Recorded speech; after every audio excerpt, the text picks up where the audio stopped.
Hi, my name is Robert Johnson. I'm with the law firm of R.D. Johnson Law Offices. And in a previous video, I talked about the Nevada Asset Protection Trust, or Nevada Spendthrift Trust is actually the technical name for it, and how to use that to protect personal assets. I'm going to talk now a little bit about how you can use a Nevada Asset Protection Trust to protect your business interests in a business.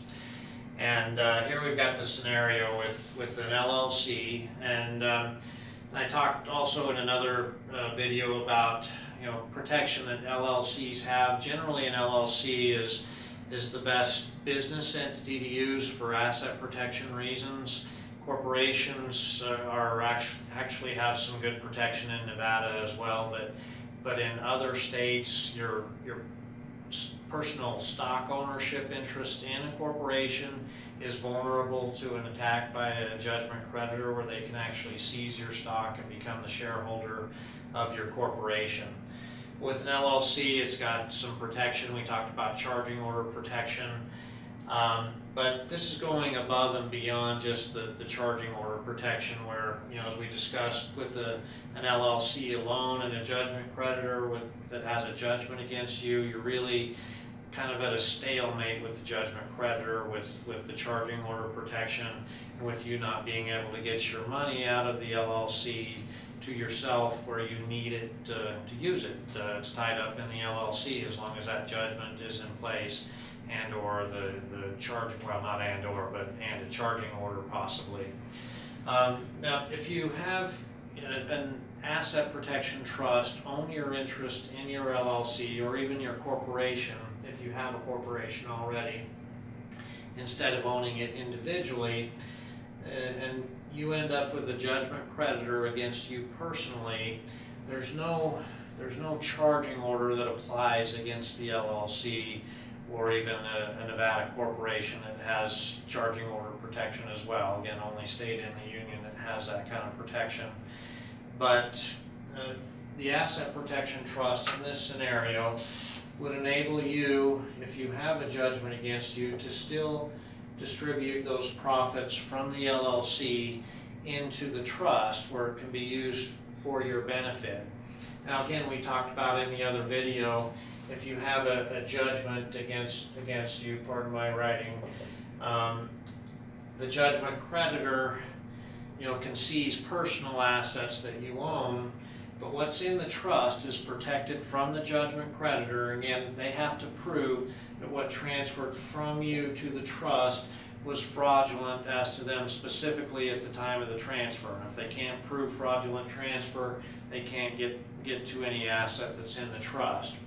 So that's very protective, and if it's a protected LLC or corporate interest, that's even better.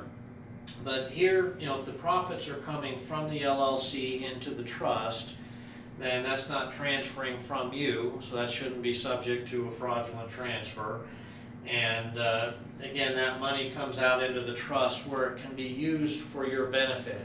Now, where the money is in the LLC is supposed to be for business. So if you can't use a check, or you shouldn't use an LLC or a corporate check to pay your personal mortgage and your kids' school tuition and all those personal expenses for you, that would put you in a situation where you're at risk for an alter ego veil piercing. So you want to get the money out of the LLC into the trust where you can use it. Make your profit distribution from the LLC into the trust. And what happens is the money comes into the trust, and if you have a judgment against you where it would be at risk if you took it out, instead of taking the distribution from the trust to yourself so you can pay your gas bill and electric bill and all your personal expenses, the trust instead would write the check to pay those expenses, the gas bill and the electric bill and your car lease and all those personal expenses that need to be paid for you go directly from the trust to the service provider where it needs to go. So the bottom line is you could have a $5 million judgment against you here, but you're still able to live the same way you normally would. The only difference is the trust writes the check to pay things for you instead of you taking the money out where it's at risk of getting hit by a garnishment while it's in your hands or in your bank account. So that's great, and I think it's a great idea. It's better than, to keep your personal assets separate, in my mind, rather than putting your home and your personal savings into the trust that owns the business. It's better to have a separate asset protection trust, put your home and your savings and your stock accounts and all those personal assets there. That way, if there's trouble on the business front, what's in your personal asset protection trust is completely out of the picture and safe and sound, and you don't have to lose too much sleep over here. If someone either sues you personally, now here, if someone sues the LLC, then of course what the LLC owns would be fair game to satisfy their judgment. So you may want to do some additional planning with holding companies and whatnot, so that there's not too much in that LLC. But again, that LLC provides the veil of protection between you and the trust, and the trust between yourself and the creditor. So anyway, that's a great way to structure your business. I think it's a great idea for every business owner to do this. In addition to just the asset protection side, the trust, just like a revocable living trust, it'll have provisions in the trust that spell out who gets what when you die.